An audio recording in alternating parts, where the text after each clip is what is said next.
네, 여러분 안녕하십니까? 7월 31일 수요일 7월의 마지막 거래일 아침입니다. 출발 딜사이트 시작합니다. 박명석입니다.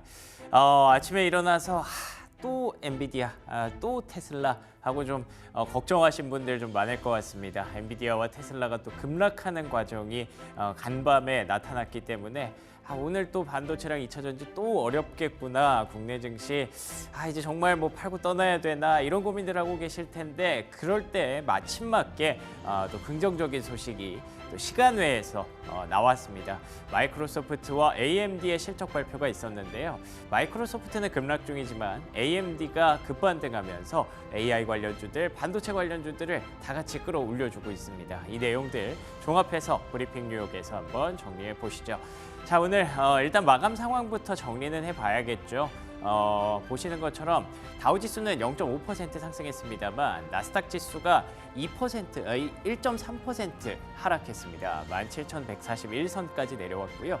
S&P 500도 0.5% 하락하면서 최근에 살짝 그 가치주와 중소형주로 가는 그 로테이션 트레이딩이 약간은 좀 부침을 겪고 다시 한번 M7 쪽으로 돌아오려나 기대를 했었는데 아직은 아니었나 봐요. 혹은 뭐 M7이 여전히 좀 불안하다라고 볼 수도 있는 부분이겠죠.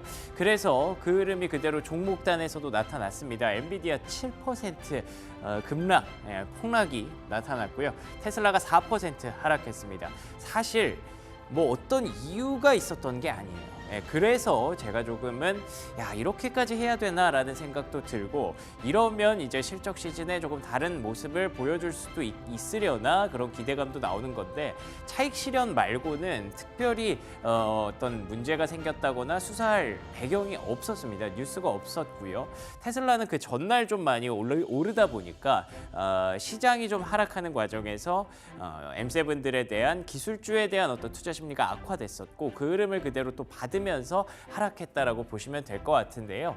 이 흐름들이 계속 이어질지가 중요한 거겠죠. 그 내용들 잠시 후에 체크 포인트와 특징주로 한번 살펴보시죠. 그리고 오히려 거의 우리 기억 속에서 사라져 있었던 그런 종목 중에 하나인데 페이팔홀딩스가 급등했습니다. 실적이 좀 괜찮았고요. 하반기부터는 좀 개선될 수 있다라는 기대감이 형성되면서 8.6% 급등했거든요. 확실히 최근의 시장의 어떤 분위기나 바이브를 생각하면 안 보던 종목들, 안 보던 섹터를 보기는 봐야 될 것 같습니다. 보험성으로라도 좀 가져가야 될 것 같아요. 그래서 오늘장 체크포인트 한번 보겠습니다. 자, 먼저 첫 번째로는 핀비즈맵부터 일단 간단히 한번 보시죠. 전체적인 시장이 나빴던 건 아닙니다. 계속 말씀드리지만 이쪽은 빨갛고 이쪽은 초록색이고 이런 흐름들이 최근에 좀 나타났었는데 오늘도 또 그런 흐름이 나타났다고 보시면 될 것 같고요.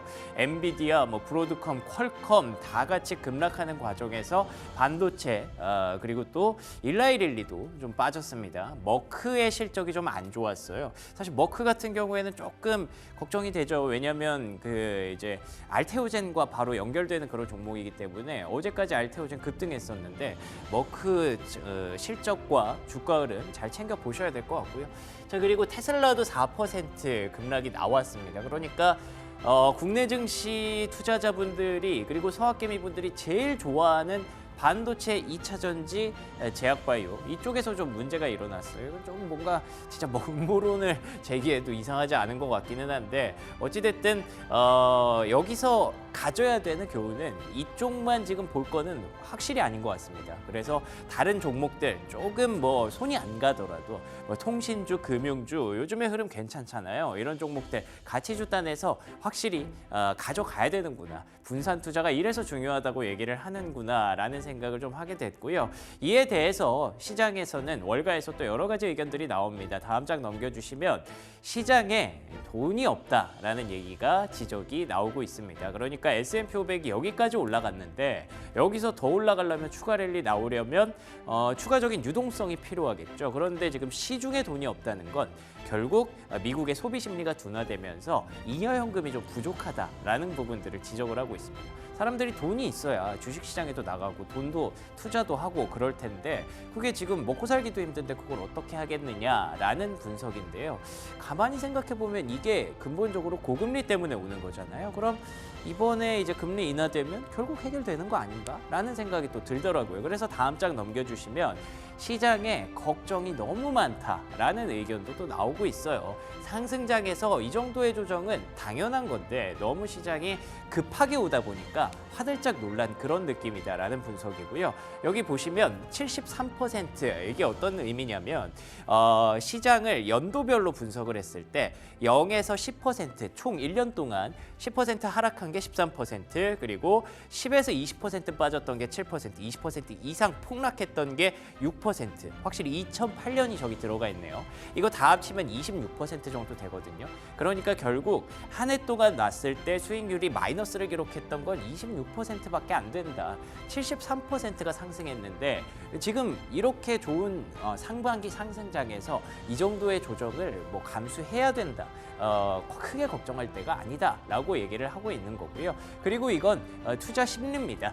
위험 자산에 대한 선호 심리가 역대급에 가깝죠. 지금 180이 넘어가는 그런 구간이니까요. 그렇기 때문에 이 구간에서 뭐 당연히 변동성은 있을 수 있고 그 변동성을 잘 이겨내고 나면 다시 올라갈 것이다 라고 보고 있는데, 글쎄요, 앞에 말이 맞을까요? 뒤에가 맞을까요? 저는 어쨌든 그래도 조금은 긍정적인 관점에 투자를 하고 싶기는 한데요. 이 조정도 언젠가 끝이 나겠죠. 다음 내용들 한번 살펴보면서 그 기대감 한번 살려가 보도록 하겠습니다. 자, 이거는 이제 간밤에 발표됐던 지표입니다. 경제 지표. 이번 주에 FOMC 그리고 빅테크 실적, 반도체 실적뿐만 아니라 중요한 게 또 이제 고용 보고서잖아요. 근데 그 고용 보고서가 발표되는 과정에서 잡 오프닝, 그러니까 구인구직 보고서가 발표가 됐어요. 보시는 것처럼 이게 좀 긴 시간대긴 하지만 어쨌든 점진적으로 둔화되는 과정에 여전히 놓여 있다라는 그림이 좀 보이실 거고요. 이거는 이제 소비 심리인데요. 소비 심리 역시 이번에 뭐 전월 대비해서 크게 빠진 건 아닙니다. 보시는 것처럼 그림이 크게 내려온 건 아닌데 어찌됐든 두 그림 다 하락하는 둔화되는 시그널이 좀 나오고 있기 때문에 이제는 공이 연준으로 돌아가고 있다라고 봐도 되겠죠. 뭐 연준이 계속 경기 둔화 시그널 원했는데 둔화되고 있네. 다음 장 넘겨주시면요. 그래서 이 내일 아침 이게 아마 발표가 될 텐데 많은 분들이 뭐 금리 인하를 기대하시지는 않을 것 같습니다. 왜냐하면 지금 95.9%가 일단 내일은 동결한다라고 보고 있거든요. 근데 또 4.1%가 여전히 내일 아마 인하가 나올 거야라고 기대하는 것도 신기하긴 하네요. 어쨌든 9월에 인하 가능성이 높아지고 있고, 그리고 어제 잠깐 언급이 됐던 내용인데 9월에 25bp 베이비 스텝보다 50bp 빅 스텝으로 50bp 0.5%를 인하할 수도 있다라는 그런 기대감도 어느덧 14% 가까이 올라왔어요. 그렇기 때문에 이제는 금리 인하가 할 것이다가 아니라 앞에서 경기 둔화 시그널이나 그리고 시중에 돈이 말라간다 이런 부분들 감안했을 때 해야 한다 쪽으로 확실히 좀 옮겨가고 있는 것 같습니다. 내일 아침 FOMC 결과 한번 잘 챙겨보시죠. 자, 마지막 체크 포인트. 시장의 변동성이 좀 커지면서 이런 얘기도 나오네요. 대선 구간에서 나올 수 있는 변동성이다라고도 보고 있더라고요. 대선이 이제 100일 앞으로 다가왔죠. 지금 뭐 향방을 알 수는 없겠습니다만 어쨌든 대선이 있는 해에는 당연히 그 알 수 없는 그 향방으로 인해서 변동성이 줄곧 나오곤 한다라는 부분들을 지적하고 있는 건데요. S&P 500이 보통 한 75%는 상승하기 때문에 대선이 있는 해에는 어쨌든 긍정적으로 마무리가 되기 때문에 걱정할 건 아니다라는 부분들을 보면서 4.4% 정도의 상승폭이 평균적으로 나타났다라고 보고 있습니다. 그런데 여기서 볼만한 게 빅스 지수죠. 빅스가 이제 변동성이잖아요. 변동성도 높은 확률, 75%의 확률로 같이 온다는 거예요. 이걸 다시 조합해서 얘기를 하면 S&P 500 대선이 있는 해에 오르긴 오르는데 변동성도 그만큼 많이 와. 그러니까 그 변동성을 우리가 잘 활용하거나 잘 참아야 돼 라는 해석이 가능하겠죠. 그래서 어쨌든 조금은 긍정적인 시그널을 드리려고 했는데 일단 지금 변동성 구간에서는 그걸 해지할 수 있는, 회피할 수 있는 가치주들, 다른 종목들로 확실히 어느 정도는 포트폴리오에 들어가 있어야 된다라는 점이 오늘의 핵심이었던 것 같습니다. 자, 그러면 특징주 한번 살펴보도록 하죠. 첫 번째 특징주는요. 참 안타깝습니다. 마이크로소프트 기대를 좀 많이 했거든요, 개인적으로. 마이크로소프트에 대해서 주가가 최근에 사실 많이 오르지 않았죠. 뭐 물론 시계열을 좀 더 길게 보면 마이크로소프트가 그 AI 시대를 선두에서 진두지휘했으니까 작년부터 따지면 많이 올랐는데 최근에는 엔비디아나 다른 종목들에 비해서 거의 주목을 받지 못했습니다. 그런데 아직도 조금 더 부족한가 봅니다. 6% 현재 시간에 급락이 나오고 있고요. 마이크로소프트의 부진 이유로 꼽고 있는 게 클라우드더라고요. 클라우드가 좋아져야 AI에 대해서 우리 계속 투자할 겁니다라는 당위성을 부여받을 수가 있는 건데 클라우드가 확실히 숫자가 좀 빠졌습니다. 성장률이 29%대로 지난 분기까지 30%대를 유지했었는데 많이 좀 내려온 건 사실이더라고요. 그런데 가만히 생각해 보면 알파벳 같은 경우에는 클라우드가 좋았는데도 주가 빠졌거든요. 근데 마이크로소프트는 또 클라우드 부진했다고 주가 빼는 걸 보니까 이게 어느 장단에 맞춰가야 되는지 조금 애매하기는 합니다. 어쨌든 이 때문에 마이크로소프트, 아마존, 그리고 메타 이런 종목들이 다 같이 지금 시간외에서 밀리고 있는데요. 반대로 생각하면 그럼 마이크로소프트 클라우드 좀 덜 성장했고 알파벳은 좋았고 그럼 아마존의 클라우드가 성장한다고 하면 이런 관련 종목들은 이번 주에 다시 올라가려나? 그런 생각도 또 하게 되고요. 마이크로소프트의 클라우드 29% 안에서 8%의 기여를 했던 게 AI라고 합니다. 어쨌든 AI가 클라우드 성장과 함께 가고 있는 건 사실이에요. 그런데 뭐 시장에서 이런 얘기 하겠죠. 아직 AI 그 투자에 비해서 결국 돌아오는 돈이 아직까지는 크지 않다. 라는 분석이 좀 가능할 것 같은데 일단 아마존 실적까지 보고 아마존, 마이크로소프트, 구글의 주가 한 번 더 체크해 봐야 될 것 같습니다. 자, 그러면 두 번째 특징주는요. AMD입니다. 참 마이크로소프트 보고 정말 깜짝 놀랐는데 다행히도 AMD가 현재 시간외에서 주가 급등하고 있습니다. 여기 지금 애프터하워스 3%라고 표시가 돼 있는데요. 3%가 아닙니다. 지금 아마 보고 계실 텐데 한 6% 넘게 급등이 나오고 있고요. 조금은 다행이라고 생각을 하는 게 앞서 말씀드렸던 그 AI의 어떤 소프트웨어, 클라우드 서비스를 제공하는 업체들은 하락하고 있지만 AI의 주춧돌을 놓고 있는, 인프라를 놓고 있는 반도체 종목들이 AMD 덕분에 엔비디아, 브로드컴, 아리스타 네트워크스 다 같이 급반등이 나오고 있다는 겁니다.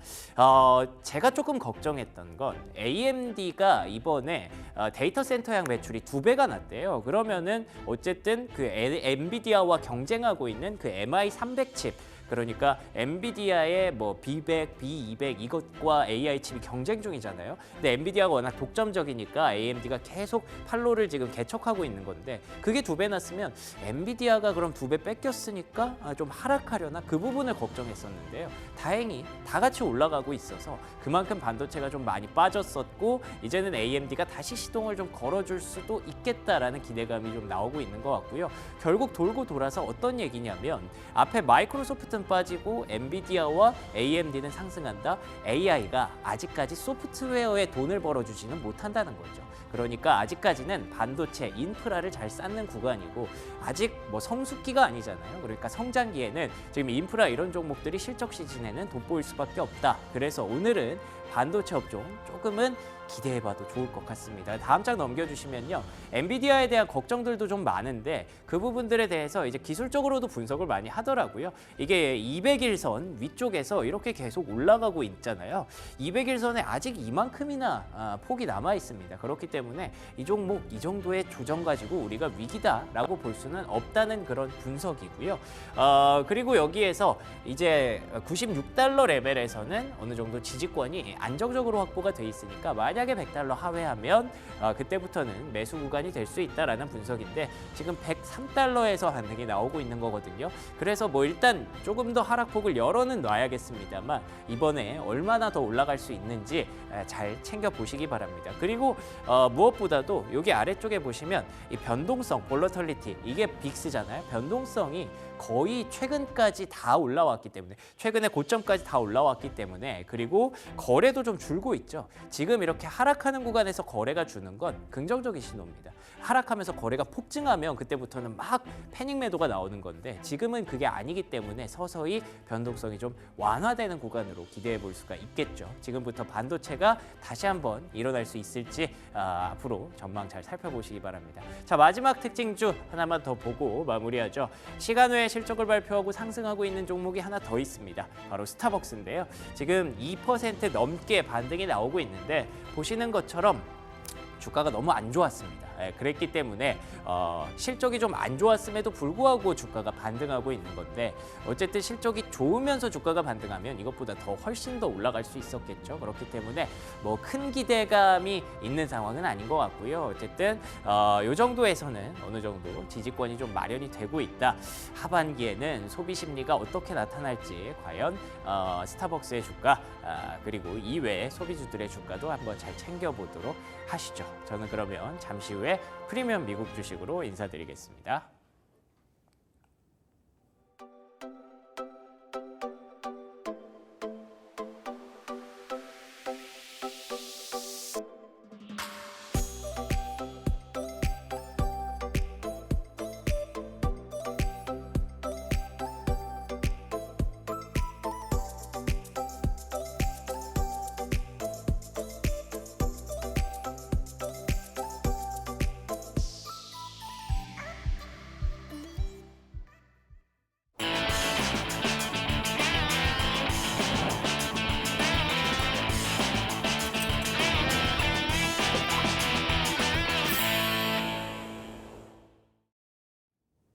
네, 글로벌 증시 마감 상황 정리해보고요. 오늘 국내 증시 전망 예측해봅니다. 오늘은 프리미엄 미국 주식.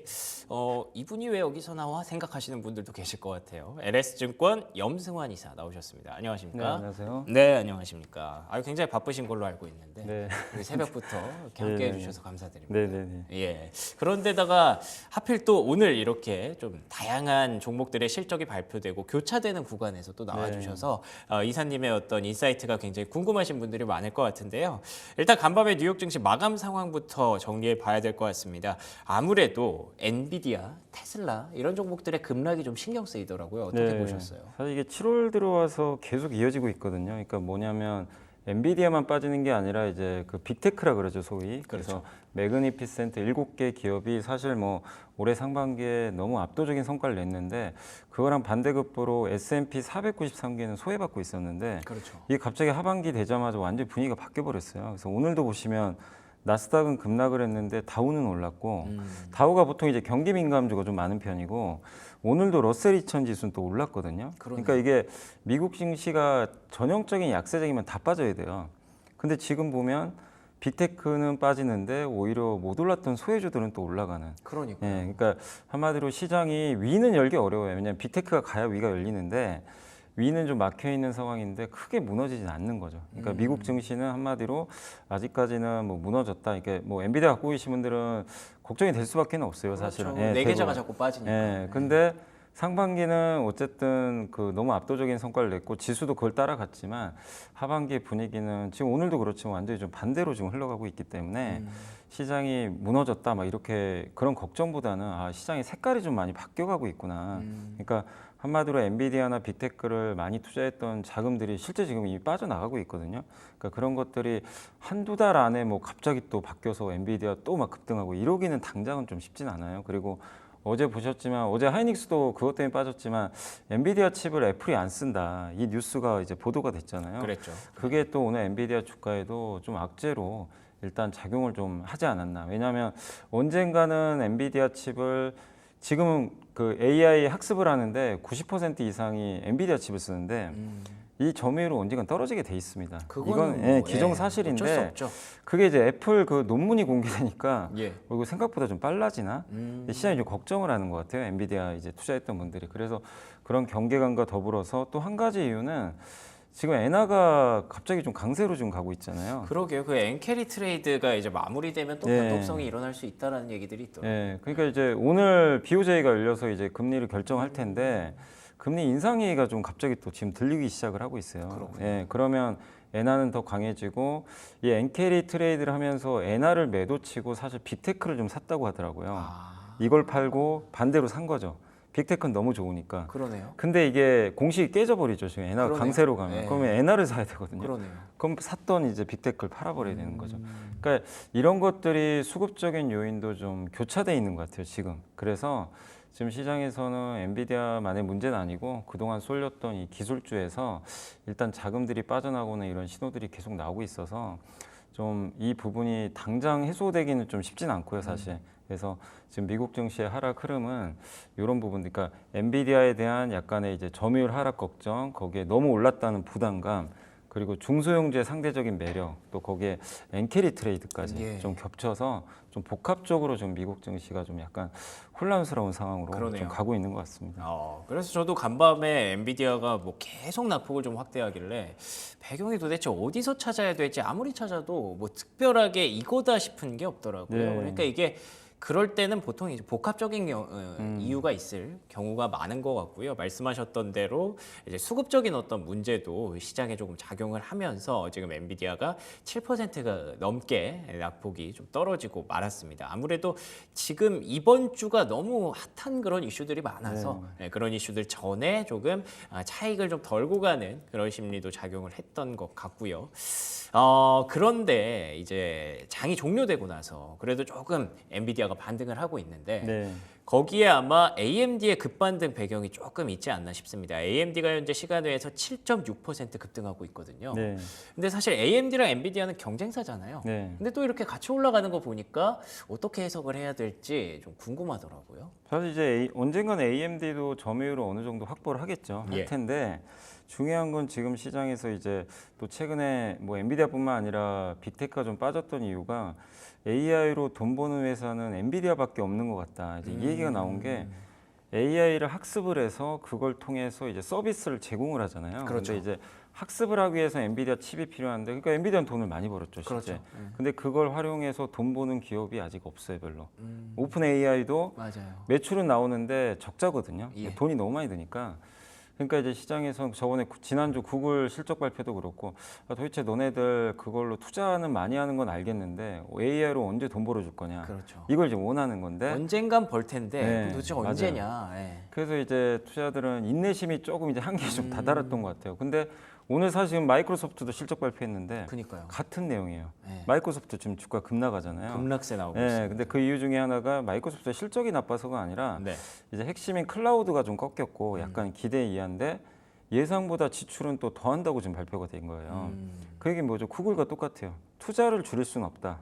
돈을 지금 AI로 못 벌어도 우리는 투자를 계속해야 된다. 왜냐하면 여기서 투자 늦췄다가 몇 년 후에는 도태될 수도 있거든요. 그러게요. 근데 이거는 주주들들 입장에서는 현금 흐름이 좀 안 좋아질 수도 있기 때문에 네. 이걸 걱정하는데, 근데 반대로 생각하면 엔비디아나 AMD는 나쁜 환경은 아니죠. 계속 투자를 해준다고?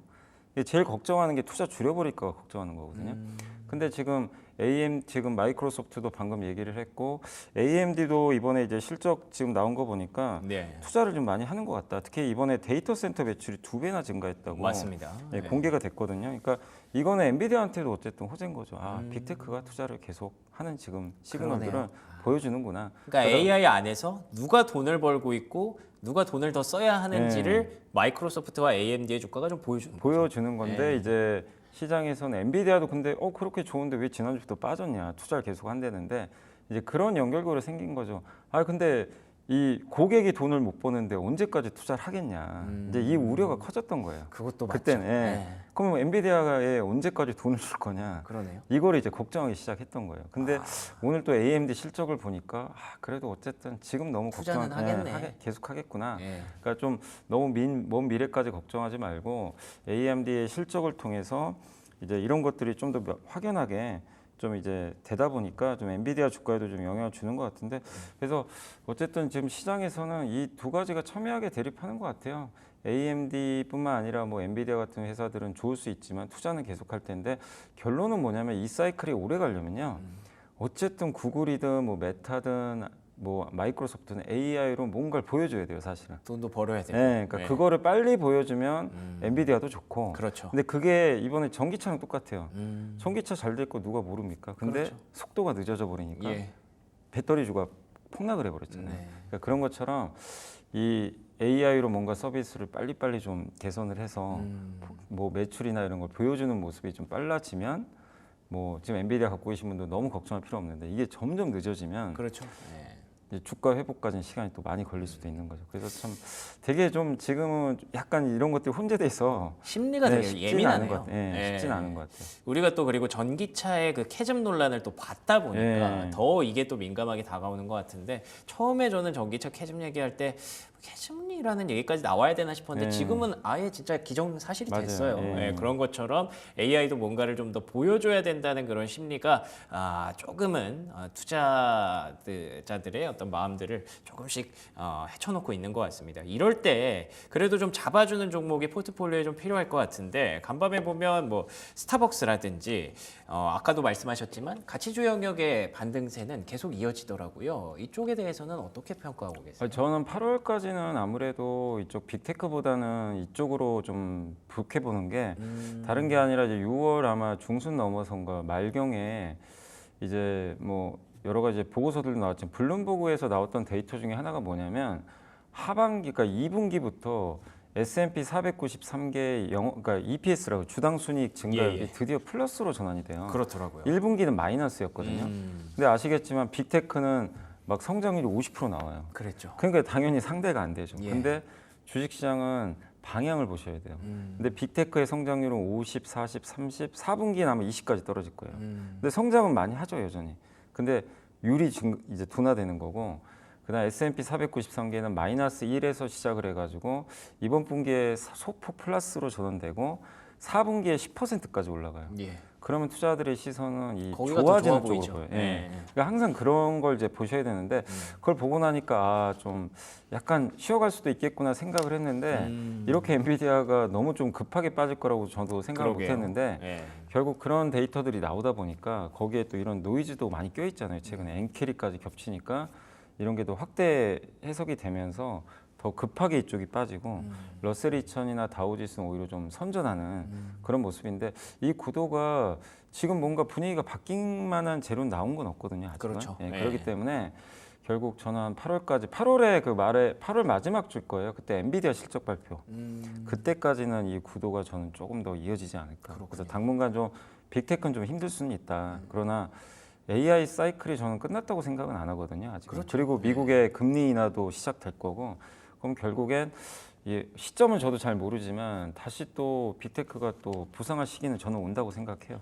그래서 지금의 하락은 도망가는 것보다는 또 기회가 오는 거는 맞다. 그러나 한두 달 정도의 기간 조정은 좀 각오는 해야 된다. 이렇게 좀 생각은 하고 있습니다. 알겠습니다. 지금의 어떤 러셀 2000의 강세 그리고 가치주들의 강세가 아마 8월까지 좀 이어질 가능성이 높은데 8월 말에는 말씀해 주셨던 대로 엔비디아 실적도 있고요. 9월에 이제 FOMC가 또 열리면 그때 금리 인하 기대감이 굉장히 높아지고 있기 때문에 8월에 뭐 잭슨홀 미팅 이런 것들 거치고 나서 그때부터는 다시 이제 M7 AI에 대한 어떤 기대감을 좀 가져봐도 좋지 않을까라는 전망 주셨습니다. 혹시 내일은 별로 없겠죠? 내일 FOMC 어쨌든 결과가 발표가 되고 또 이제 BOJ, BOE 네. 이런 거 다 있더라고요. 사실 근데 이번 FMC보다는 저는 오히려 BOJ가 더 중요한 것 그렇군요. 같아요. 그러니까 네. 왜냐하면 엔캐리 트레이드가 워낙 이게 좀 심했다 보니까 그래서 오늘 사실 오전에 있을 그 BOJ가 저는 더 중요한 이벤트 같고 그리고 FMC는 사실 결과는 다 알고 계시잖아요. 그렇죠. 뭐 별로 동결의 가능성이 예. 높죠. 예. 뭐 지표도 그렇고 바뀔 이유가 별로 없고 9월에 그 정도죠. 9월에 0.25% 내릴 거냐 아니면 50bp 얘기도 나오기도 해요. 근데 이제 좀 더 파격적으로 내릴 거나 이 정도의 이제 의견이 있는 거지 사실상 9월 금리 인하는 뭐 거의 기정사실이기 때문에 이번 FMC의 영향력은 좀 그렇게 예전에 비해서는 또 어느 정도 다 노출이 됐기 때문에 뭐 예상 수준이 되지 않을까 이렇게 좀 생각은 하고 있습니다. 알겠습니다. FOMC 때문에 또 시장이 좀 매물을 출회한다라는 분석도 있어서 간단하게 한번 질문을 드려봤는데 뭐 여러분도 예상하고 계시고 저도 예상하고 많은 분들이 예상하는 것처럼 내일은 뭐 크게 어떤 변동성이 있을 것 같지는 않습니다. 오히려 지금 계속 얘기하시는 BOJ의 금리 인상 가능성 이 부분이 엔캐리 트레이드의 마무리로 인해서 다시 이제 시장의 어떤 방향성을 또 잡아주는 그런 계기가 될 수도 있을 것 같은데 BOJ가 금리 인상 얘기가 지금 나오고 있다고 말씀해 주셨는데 한 번 하고 나서 시간이 꽤 됐죠? 네, 꽤 됐죠. 한 6개월 지났나요? 네. 그리고 나서 한 번 더 하게 되면 이때부터는 이제 뭐 본격적인 인상 구간으로 들어간다라고 봐도 되는 네, 건가요? 원래 이제 시장에서는 대부분 10월 예상을 하더라고요. 아, 그랬군요. 그러니까 이제 7월 금리 인상보다 예.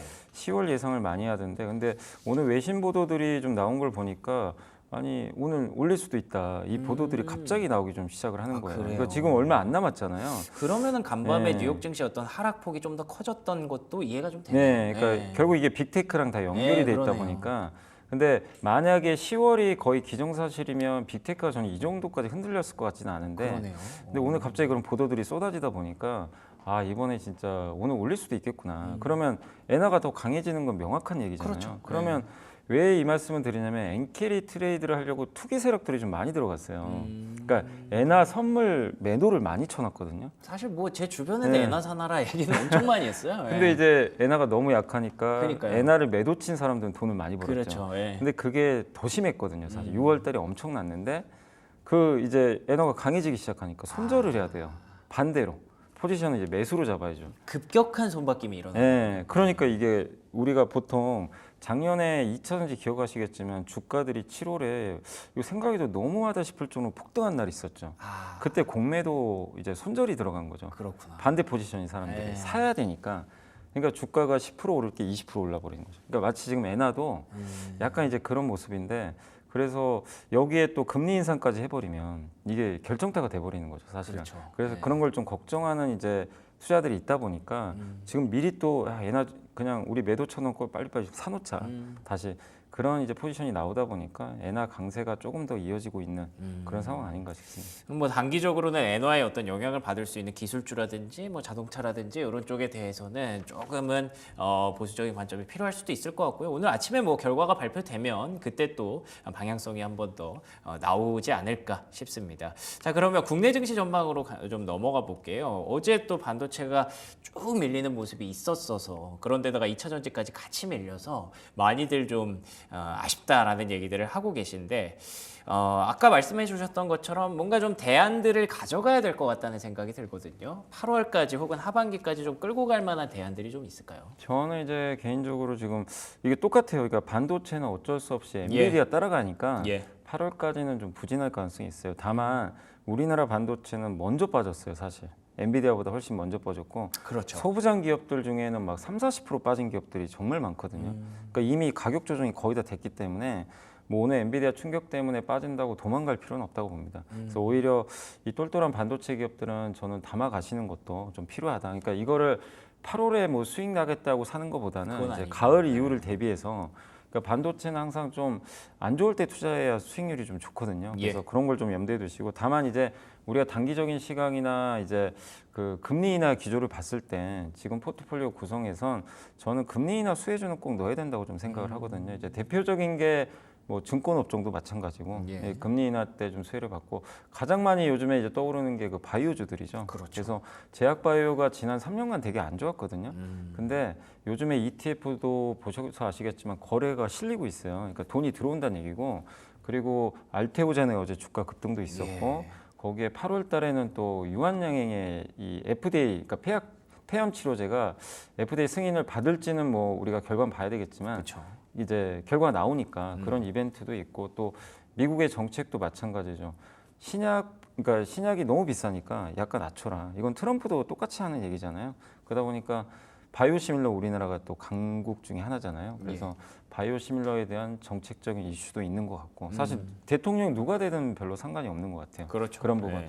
그래서 이런 걸 보면 여러 면에서 저는 하반기는 좀 바이오가 좀 상당한 주도주가 될 거라고 생각을 하고 있거든요. 그래서 바이오주나 아까 말씀드린 금리 인하에 좀 수혜를 받는, 뭐 예를 들면 리츠도 괜찮겠죠. 그렇죠. 너무 그동안 안 좋았지만, 예. 그러니까 우리가 반도체는 이제 지금 안 좋을 때 좀 가을 이후를 바라보면서 천천히 분할로 하셔도 좋고, 다만 지금 금리 인하로 우리가 포트폴리오 좀 구축한다면 뭐 이런 방금 말씀드린 이런 섹터들도 없으시다면 좀 조정기를 이용해서 한번 그 고민을 해보시는 것도 저는 좀 필요하지 않나 생각합니다. 좋습니다. 금리 인하 수혜주 언급을 해주셨네요. 증권주, 리츠 그리고 또 아무래도 지금은 금리 인하하면 다들 바이오 생각하시잖아요. 바이오 관련 종목들 계속 최근 추세적으로 올라가고 있는데 그런 종목들 잘 관심 있게 보시면 좋을 것 같습니다.